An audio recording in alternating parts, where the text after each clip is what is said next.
Halo guys, kenalin nama gue Michael. Jadi di video kali ini gue punya salah satu topik yang menarik, yaitu 3 kesalahan yang sering dilakukan oleh fitness pemula saat latihan di rumah. Nah, mungkin beberapa dari kita itu ada yang sangat-sangat sibuk, terus kita nggak punya waktu, atau nggak kita kurang punya dana buat pergi ke gym untuk membangun massa otot. Tapi itu bukanlah halangan, karena kenapa? Kita itu bisa membangun massa otot di rumah, asalkan kita tahu prinsip-prinsip dasar-dasar yang harus kita terapkan. Nah, tapi pada saat kita latihan di rumah, kita sering banget ngelakuin beberapa kesalahan. Kita malah cenderung menyepelekan pas kita sedang latihan di rumah. Entah itu kita kurang semangat atau latihan kita kurang keras. Nah, di video kali ini aku bakal jelasin beberapa hal yang dapat kalian lakukan demi meningkatkan efektivitas latihan kalian. Nah, yang pertama adalah kalau kita ngomongin soal latihan, pernah nggak sih teman-teman buka YouTube terus teman-teman lihat latihan yang mungkin judulnya itu push up 100 kali, push up 100 repetisi. Nah, 100 repetisi itu kalau misalkan kita ingin membangun massa otot, tujuannya 100 repetisi adalah repetisi yang terlalu banyak. Kalau misalkan kamu ke gym, kamu bisa melakukan 100 repetisi, itu artinya beban yang kamu angkat itu sangat ringan. Jadinya kehitungannya apa? Kehitungannya latihan yang kamu terapkan itu malah lebih ke endurance training. Jadi bukan berarti nggak bisa membangun massa otot, tapi kurang optimal untuk membangun massa otot. Jadi mendingnya gimana nih? Nah, misalkan nih, kamu melakukan exercise push up. Kamu jangan lakukan 100 kali. Kalau kamu udah bisa kira-kira 30 kali atau 20 kali, kamu bisa nambahin bebannya. Nah, nambahin bebannya itu kira-kira gimana? Banyak caranya. Misalkan push up. Push up itu kita kan menggunakan body weight.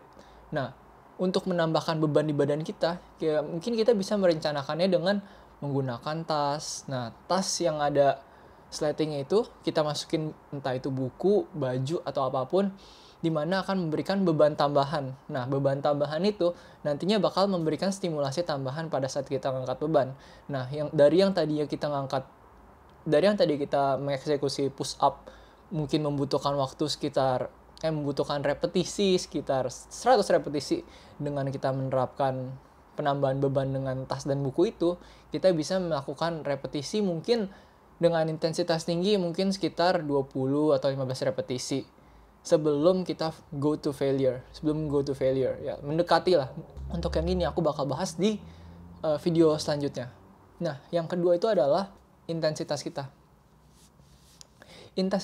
Intensitas latihan yang kurang, maka kurang menstimulasi massa otot. Nah, pernah nggak sih teman-teman ngerasain kayak teman-teman nih ngangkat beban nih gini kan?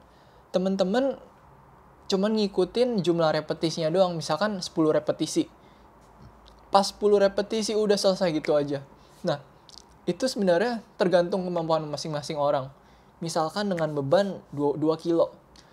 Buat Udin, 22 kilo itu 10 repetisi itu udah lumayan berat.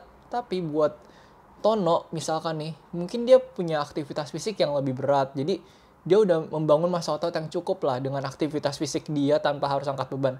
Nah, jadi pas dia ngangkat beban yang sama dengan Udin, dia bisa ngelakuin repetisi itu dengan mudahnya.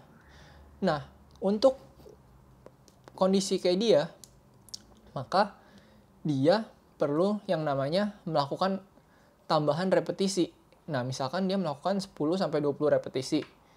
Kalau misalkan 10 belum cukup, berarti 20 repetisi. Nah, kalau misalkan udah bisa ngelakuin di atas 20 repetisi, maka sama seperti yang sebelumnya, dia harus menambah beban dia. Nah, tujuannya menambah beban, otomatis latihannya itu semakin mendekati failure, semakin mendekati kegagalan. Nah, yang ketiga itu adalah kita seringkali karena kita latihan di rumah, kita nggak mempersiapkan apapun. Yang penting kita latihan, ya udah latihan. Terus gerakan pertama push up. Udah selesai push up, baru mikir lagi. Kira-kira gue gerakan apa ya abis nih ya? Apakah gue harus sit up atau gue apa? Jadi latihan itu berantakan. Otomatis apa yang terjadi? Waktu buat mikir latihannya itu jadi makin banyak. Terus juga karena kita nggak mempersiapkan sama sekali, jadi kadang-kadang latihannya malah random, malah nggak optimal. Udah gitu teman-teman yang latihan di rumah kan biasanya cenderung teman-teman yang sibuk.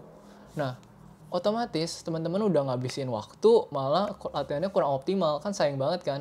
Nah, ada baiknya teman-teman sebelum mulai latihan itu mempersiapkan. Misalkan teman-teman di hari sebelumnya udah buat catatan nih. Misalkan, besok aku mau melakukan push up, terus aku mau melakukan incline push up, terus aku mau melakukan misalkan pakai tas ngelakuin tricep extension atau overhead tricep extension. Nah, dengan teman-teman membuat catatan yang jelas, teman-teman punya flow, punya alur latihan yang lebih jelas. Nah, teman-teman jadinya lebih bisa memanage waktu dengan baik. Nah, begitu teman-teman. Jadi sebenarnya latihan di rumah bukan berarti nggak lebih baik dari latihan di gym. Tapi kalau kita latihan di gym, kita ada banyak mesin kan, mesin-mesin yang fixed motion. Jadi fixed motion itu istilahnya buat mesin-mesin yang teman-teman tinggal dorongnya, teman-teman nggak harus mempelajari sebaik teknik yang kita lakukan di rumah. Karena kan di rumah kan kita tangannya bisa gerak kemana-mana kan. Kalau di mesin kan tinggal zet, udah, push, udah. Nah, begitu teman-teman jadi. Nah, guys, kalau kamu suka video kayak ini, kamu bisa subscribe channel ini, klik like, share, komen, dan juga kamu bisa follow sosial media aku Instagram di mana aku suka sharing tentang diet dan fitness. See you on the next video.